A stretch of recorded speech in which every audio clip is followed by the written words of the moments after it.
আসসালামু আলাইকুম এভরিওয়ান, আপনাদের কাছে নতুন একটা ভিডিও নিয়ে আসলাম। ভিডিওটা দেখেন, এই যে বাইকটা দেখতেছেন যে হেড আর সিলিন্ডারের মাঝখান দিয়ে পিক আপ দিলে ধোঁয়া বেরোতেছে, ঠিক আছে?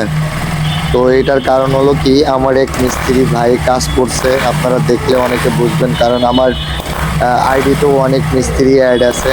এই হেড আর সিলিন্ডারের মাঝখান দিয়ে মোবিল লিক করতেছে এবং পিক আপ দিলে এখান থেকে ফাটফাট করে আওয়াজ করতেছে। সে হেড সিলিন্ডারে কাজ করছে, হেডের স্টিকের একটা প্যাচ কাটা ছিল, প্যাচটা ঠিক না করে সে ওইভাবে লাগাই দিছে। যদি সে মনে করেন যে ইঞ্জিনটা নামাইয়া হেডের স্টিকের প্যাচটা করে দিত, তাহলে কিন্তু এই সমস্যাটা আর হইতো না।